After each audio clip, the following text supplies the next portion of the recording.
All right, warm temperatures out there once again today, a bit on the breezy side. Here's a look at today's highs. It was 74 in Prescott, Sedona, 77, 92 degrees down in Phoenix, 76 Payson, 79 in Winslow, here in Flagstaff, 65 degrees, obviously well above average for this time of year, 65 today in Flagstaff, typo, and that's only 5 degrees off 70, the record high set back in 2004. Obviously, it's been pretty dry around here for a couple of months. In the last 2 months, we've had just barely over a quarter inch of precipitation. So on the calendar year, we are now 1.5 inches below average. And earlier we were talking about snowpack and fire danger. We're at 72 inches of snow on the season, most of which came before mid-January, and average right now to date would be 88 inches. So we're about 1.5 feet below average, and so things are pretty dry out there, and we're unfortunately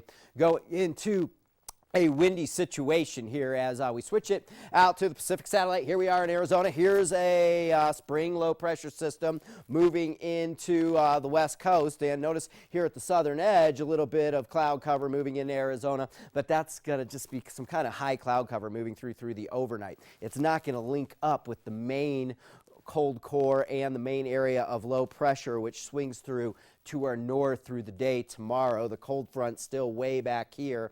That'll push through a dry cold front and a very windy day as it pushes through tomorrow. Very typical during the springtime to get these strong spring winds. So we take a look at the warnings and advisories set by the National Weather Service, and much of all of northern Arizona, this light tan, that is a wind advisory. You get into the pinks, and that is red flag warning. That's critical fire weather conditions. That's very low relative humidity coupled with very strong winds. And then when that happens, if a fire does break out, we kind of get into explosive fire growth potential. So that's when the National Weather Service issues these red flag warnings. And of course, as we make our way through spring, we'll be seeing these a lot more. This area, the more orange, is a high wind warning. This is also a red flag warning, but the high wind warning trumps the red flag warning. That's winds gusting up in excess of 60 miles per hour. Wind advisory, winds gusting to near 50 miles per hour tomorrow. We take a look at the warnings and advisories in the storm system.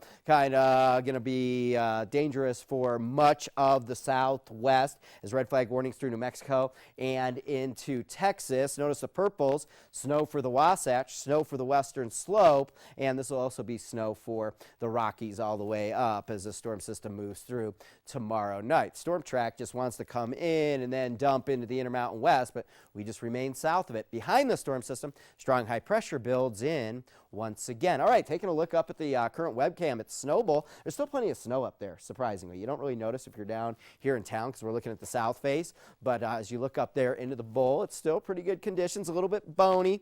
There, as you get down a little lower, you see some of the dirt starting to show through, and it's amazing that Snowbowl's still jamming it out because it just shows how much snow we got early, thankfully, for a lot of other reasons in Snowbowl. 57 outside right now, partly cloudy, winds gusting to 33 miles per hour. Man, I'm all over it with the typos out there. Okay, so for us overnight tonight, 36 degrees due to the wind through the night. That keeps the temperatures a little bit more mild. Doesn't let the coldest temperatures settle near the surface, so mid-30s around Flagstaff overnight tonight.